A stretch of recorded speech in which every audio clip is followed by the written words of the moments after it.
आज का प्रातः क्लास है 22/6/1968 शनिवार को। पहली पेज में ओम शांति। पढ़ाई के ऊपर ध्यान किस बात में जाना है? सर्वगुण संपन्न, 16 कला संपूर्ण, संपूर्ण निर्विकारी, मर्यादा पुरुषोत्तम, अहिंसा परमो धर्म।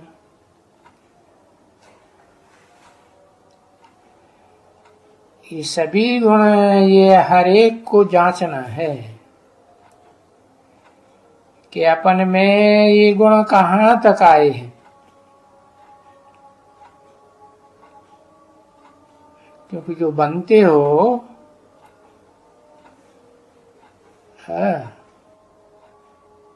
और जहां तुम बनते हो नई दुनिया में, वहां ही ध्यान जाएगा ना तुम बच्चों का।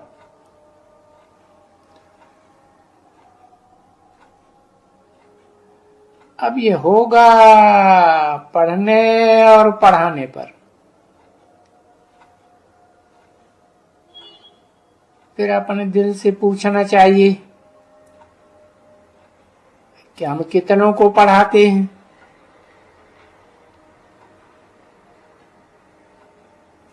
क्योंकि अभी संपूर्ण देवता तो कोई बना ही नहीं है।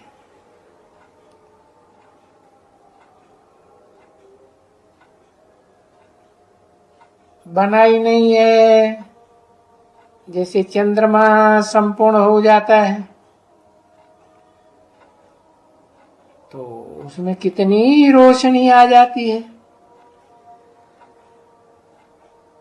तो यहां भी जब देखा जाता है 100 नंबरवार पुरुषार्थ अनुसार है। क्योंकि बच्चे भी जानते हैं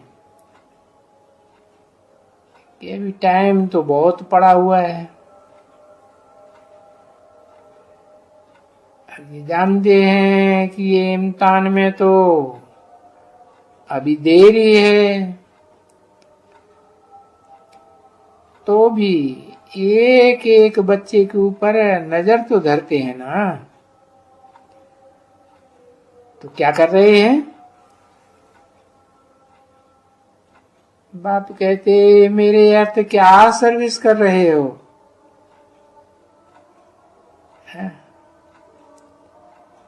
कितनों की तकदीर ऊंची ते ऊंची बनाए रहे हो।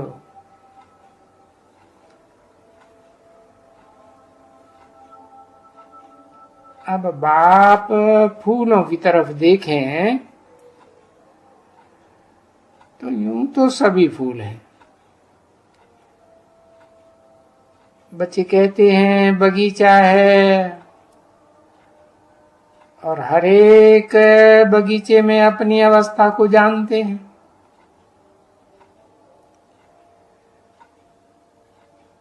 हर एक अपने अंदर की खुशी को जानते हैं। क्योंकि अतीन्द्रिय सुख में जीवन तो हर एक का अपना अपना भासता होगा। कि एक तो मैं बाप को बहुत याद करता हूं, जिससे ये बच्चों को निश्चय है कि याद करने से ही हम फिर से रिटर्न होते हैं आत्मलोक की ओर।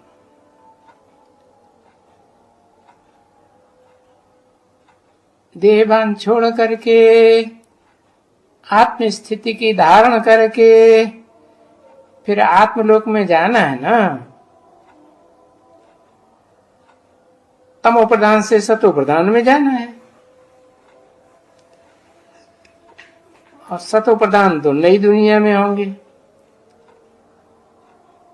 आत्मलोक में प्रधानता की तो बात ही नहीं। वहां तो सत्य ही सत्य है, सत्य धाम है। क्योंकि तमो प्रधान से सतो प्रधान बनने के लिए तुम बच्चों को बिल्कुल ही सहज उपाय दिए है। याद की यात्रा तो हर एक अपने अपने दिल से पूछे कि हमारी यात्रा ठीक रीत चल रही है, और हम कईयों को आप समान बनाते भी हैं,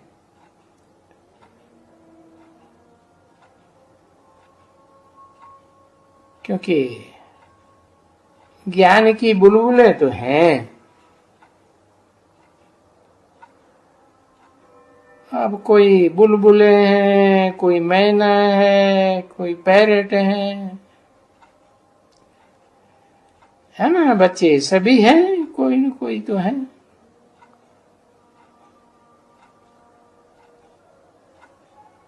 पिजन नहीं है, जिन्हें कहते हैं पिजियन, नहीं, पैरेट बनना है।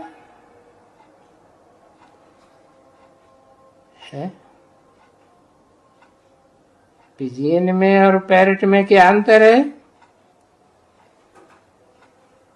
पिजियन की आवाज ही नहीं निकलती मुख से, अंदर ही अंदर गुटगुटाते रहते हैं, और पैरेट की तो आवाज निकलती है, गले में कंठी भी पड़ी हुई है, ज्ञान की कंठी है, कंठ ज्ञान से भरा हुआ है। तो अपने अंदर से पूछना बहुत सहज है। अब ये पूछना है कि कहाँ तक बाबा को याद करते हैं, कहाँ तक आप समान मनुष्यों से व ब्राह्मण से देवता बने योग्य हुए हैं।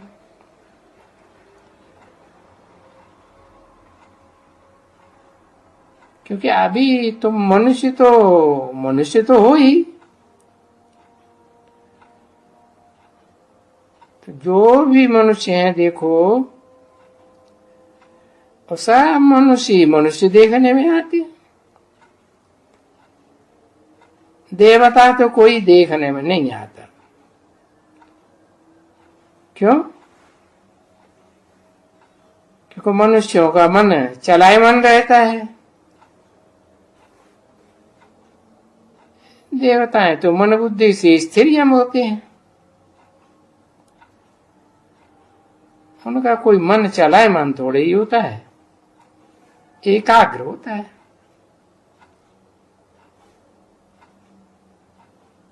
फीमेल भी यहाँ देखो मनुष्य हैं, तो मेल भी यहाँ मनुष्य हैं।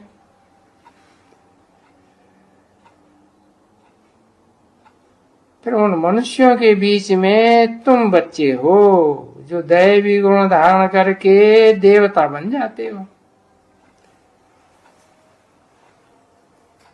क्योंकि तुम्हारे सिवाय तो और तो कोई देवता बनने वाले हैं नहीं।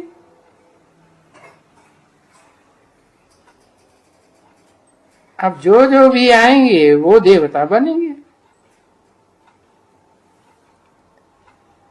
यहाँ आते ही बरोबर दैवी घराने का भांति बनने के लिए।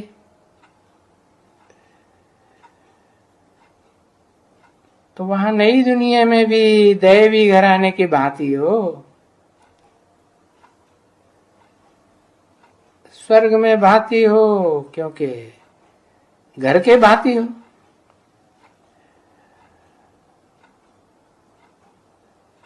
और क्योंकि बाप तो आस्तिक बनाए के जाते हैं, तो वहां तुम्हारी रहवास सतयुग में, जैसे यहाँ कहते हैं ना, सच्चे सच्चे भाई बहन या भाई भाई,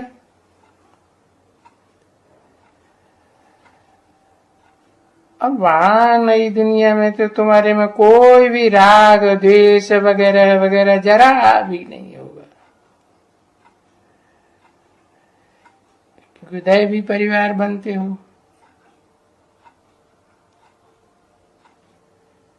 देखो बनते हो ना, तो सारी दुनिया को ही कहा जाता है, वहां कोई भी नहीं होगा जिसे दैवी परिवार न कहा जाए।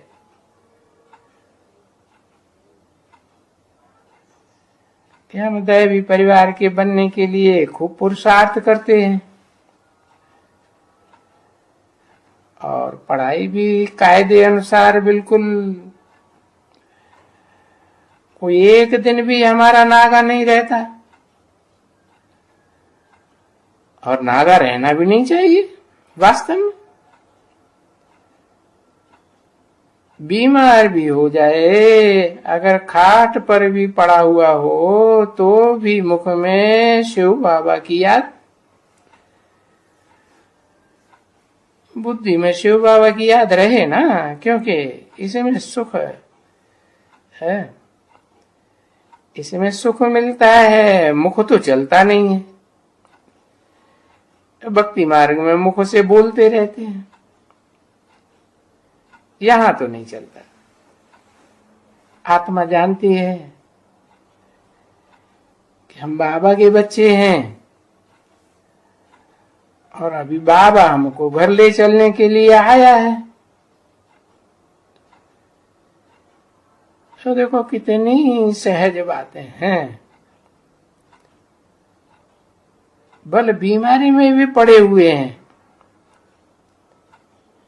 या कहां भी पड़े हैं, हॉस्पिटल में पड़े हैं, तो प्रैक्टिस चाहिए ना। बाप की याद की प्रैक्टिस चाहिए। हम खटिया पर पड़े हैं, बाप की याद में हैं, और बाप आए हैं हमको शांति धाम ले जा करके फिर से सुख धाम में ले आते हैं, और ले आने वाले हैं। इसलिए बच्चों को, उनमें खास जो बेचारी बुढ़ियां हैं, और जो बेचारी और कोई सर्विस नहीं कर सकती है, और ढेर की ढेर बुढ़ियां हैं। देखो अब ये जो बच्चियां यहाँ बैठी हैं, उनमें भी तो नंबरवार है ना। हाँ, इतना जरूर है कि शिव बाबा को याद करती है।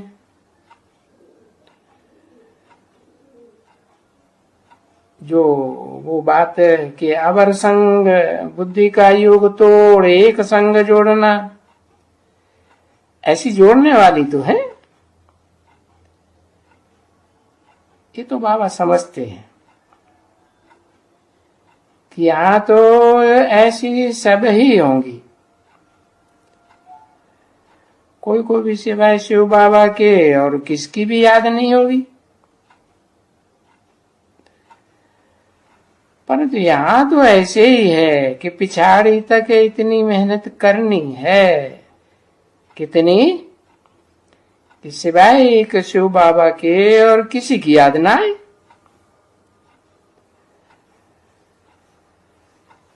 परंतु यहां तो ऐसे ही है। तो बस शिव बाबा ही, शिव बाबा ही एकदम बुद्धि में बना रहे। जैसे ये जाती है घूमने फिरने, चक्कर भी लगाने जाती है, तो तैसे भी अंदर में जाप भी जपनी चलती रहे। कहता हूं कितनी बार, बाबा तो बिल्कुल ही सहज कर देते हैं।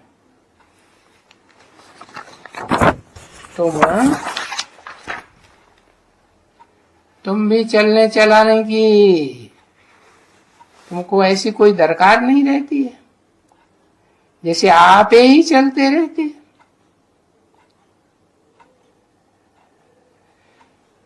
22/6/1968 की प्रातः क्लास का दूसरा पेज। अब अति सहज किसको कहा जाता है? ये पढ़ाई भी पढ़ाई कर करके तुमको पिछाड़ी में बाप समान बनाए देते हैं। बाप आप समान बनाते हैं ना। बाबा पढ़ता है, मुख से कुछ बोलता होगा? अरे ये तो आकर के बच्चों को समझाते हैं कि ऐसी अवस्था में तुम बच्चों को जाना है, तो बोलना तो पड़ेगा ना। बाकी तुम बच्चों को बताते हैं कि मुख से बोलने की कोई दरकार नहीं है, तुमको याद करना है। क्योंकि जिस अवस्था में वहां से आए थे सत्व प्रधान, यहां बनना है। उसी सत्व प्रधान अवस्था में फिर जाना है।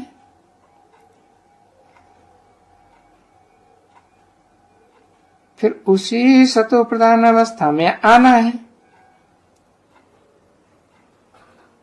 ये तो जानते ही हो कि हम आता ही हूं। हम सत्व प्रधान अवस्था में सतयुग में आता हूं। तो कितना सहज है समझने का भी। घर का कर्तव्य करते, उठते बैठते चलते फिरते हैं, अपन को फूल जरूर बनाना है, हल्का फुल्का बनाना है ना। कभी माथा भारी न हो। अपन में जांच करनी है कि फूल में कोई डिफेक्ट तो नहीं है, बिल्कुल ठीक है। दृष्टांत यूं तो भक्ति मार्ग में दृष्टांत बहुत दिए, परंतु हीरे का दृष्टांत बहुत अच्छा है जांच करने के लिए भी, कि तुम खुद ही मैग्नीफाइंग ग्लास हो। है तो बुद्धि से जांच करनी होती है कि मेरे में कोई भी अभिमान की रिंचक भी तो नहीं है ना। क्योंकि देखो भक्ति मार्ग में भी कहते हैं, हे बाबा, हे शिव परमात्मा, आप जब भी आएंगे तो हम बाहर ही जाएंगे। तो देखो बच्चे समझते हैं कि बाप आते हैं कल्प कल्प, और बच्चे वो ही बात करते हैं,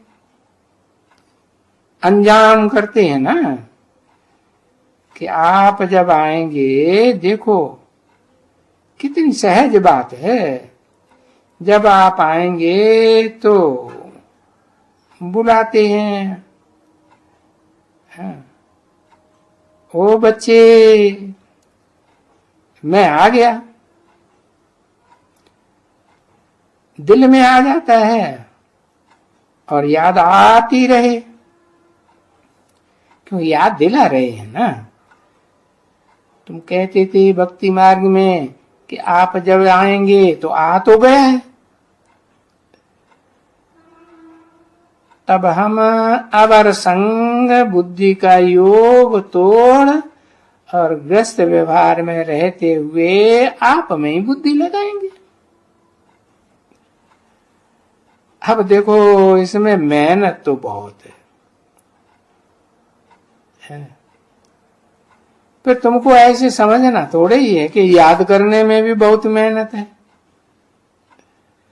अरे ग्रस्त व्यवहार में रहते हुए पवित्रता की तो जो बात है ही जरूर, वही बात है खास।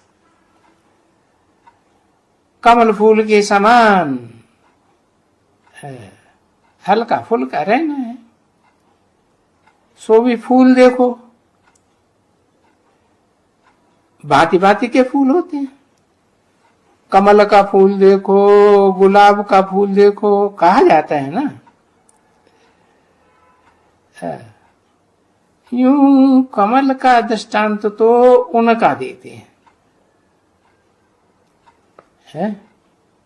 जो लेक में ये कमल गट्टे होते हैं ना, परंतु ये भी तो फूल सभी ऊपर में रहते हैं ना, है? बल कमल में गट्टे होते हैं, बीज होते हैं ना। भले वो पानी में रहते हैं, धरनी में से निकलते हैं, परंतु वो फूल तो सभी ऊपर में ही है ना। धरनी के आकर्षण से ऊपर है, पानी में भी ऊपर है, धरती से भी ऊपर है, मेरे ही ऊपर है। तो पवित्र रहते हुए बस बाबा अब हम आपको ही याद करेंगे, आपके सिवाय अंत में हमको और कोई की याद ना आवे, और फिर हमारे में कोई अवगुण भी न रह जाए। जब बाप डायरेक्शन देते हैं जिन बच्चों को, तो जो बच्चे फिर ऐसे बनते हैं, तो सदैव तिरे हुए रहते हैं, खिले हुए रहते हैं। देखो बहुत हैं जो तिरे हुए रहते हैं ये फूल, है? और कुमलाते भी नहीं हैं। तो ये प्रैक्टिस करनी है। कौन सा फूल है? बहुत समय ऐसा रहता है कि तिरा हुआ रहता है, कुमलाता नहीं है, क्या कहेंगे उसे? कमल का फूल कहेंगे। तो ये कमल का फूल बनने की प्रैक्टिस करनी है। तो अपन को अभी समझते हो कि हम कुमलाए जाते हैं, है ना? ऐसा कभी कोई नहीं अभी कह सकेंगे। अपने अंदर से पूछेंगे तो बरोबर हमको ये जैसे वहां हाथ लगाते हैं ना, माया छुआ मुआ कर देती है ना। वो एक घास होती है ना, उसको हाथ लगाओ तो गुड़ी मुड़ी हो जाएगी।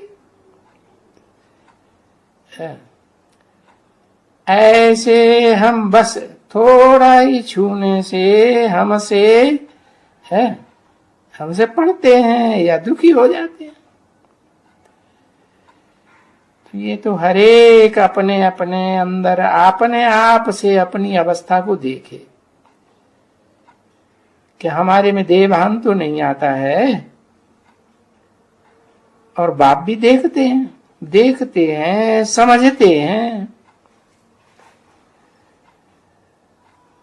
तो हर एक को अपने से पूछने के लिए बहुत जरूरी है। और फूल तो तिरा हुआ रहता है ना,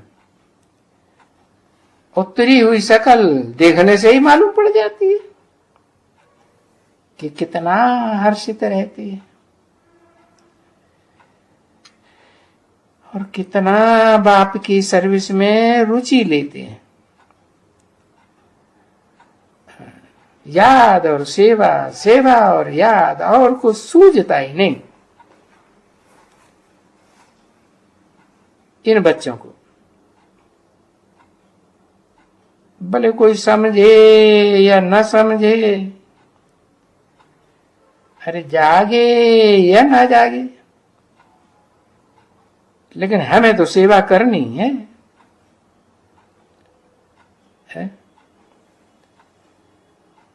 जांच करनी है। क्योंकि जैसे बिच्छू होता है ना, बाबा ने समझाया था कि पत्थर देखेंगे तो उनको मालूम पड़ जाता है ये तो पत्थर है। इसको पत्थर को डंक मारने से कोई फायदा नहीं। और जहां नरम चीज देखेंगे, हाँ, तो फिर वैसा पुरुषार्थ करेंगे। कैसा? कांटा लगा देंगे। हाँ, तो उनका धंधा ये है, तो तुम्हारा भी धंधा है। जो अच्छे अच्छे पत्थर बुद्धि हो, भले या अच्छे बुद्धि वाले हो, तो उनकी जांच तो करनी है ना, देखना है पत्थर बुद्धि तो नहीं है। कोई होते हैं ना पत्थर बुद्धि, भला स्टूडेंट हैं, बेहद के बाप के स्टूडेंट, बनने लायक हैं, वो पढ़ाई ठीक से पढ़ते हैं या नहीं पढ़ते हैं? क्योंकि पढ़ाई के ऊपर बच्चों का बहुत मदार है। ऊंचते ऊंच बाप की ऊंचते ऊंच पढ़ाई है ना। यहाँ बहुत बच्चे हैं या बहुत बच्चियां हैं जिनको बहुत सेवेज दिया हुआ है कि भाई अगर छुट्टी नहीं मिलती है या ऐसा कुछ भी होता है, जैसे तुम बच्चे शुरुआत में थे, ये मालूम है ना बच्चों को, तो वहां तुम बिना मुरली के कभी नहीं रह सकती थी शुरुआत में। अभी तो बहुत पॉइंट्स गुही और गंभीर होते जाते हैं, और शुरुआत में तो नए थे ना, तो भी मुरली बिगर कितने तुम लोग तड़पते थे, और कैसे कैसे तुम लोगों को मुरलियां पहुंचाते थे, बांधेलियों को, है ना? क्योंकि वो बांधोली मुरली बिगर रह ही नहीं सकती थी। मुरली मुरली में तो जादू, हाँ, क्या जादू है मुरली में? अरे विश्व के मालिक पने का जादू है।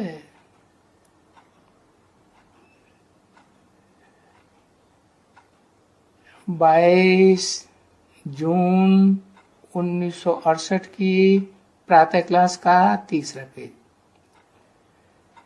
शनिवार। तो वो विश्व के मालिक पने का जादू कोई कम थोड़े ही है। इससे बड़ा जादू और इससे बड़ा सुख तो दुनिया में कोई को होता ही नहीं है। तो उस मुरली को, जिस मुरली में विश्व की बादशाही का जादू है, हीरे समान बनने के लिए जादू है, वो कितना तुम बनने के लिए तड़पती थी, और तुम क्या क्या पुरुषार्थ करते थे, किसको वो मुरली पहुंचाने के लिए शुरुआत में कितना करते थे।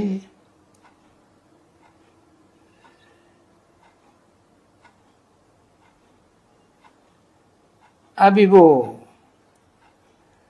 वो तो जैसे पढ़ती थी,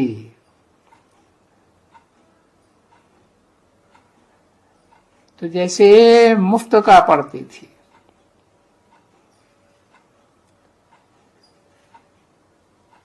तभी भी तुमको उस मुरली का कितना कदर था,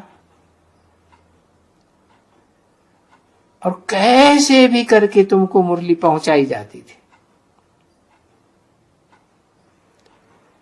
ये मुरली बिगर तो, ये पढ़ाई बिगर तो, पढ़ाई है ना वो, पढ़ाई बिगर तो इन बेचारी का क्या हाल होगा।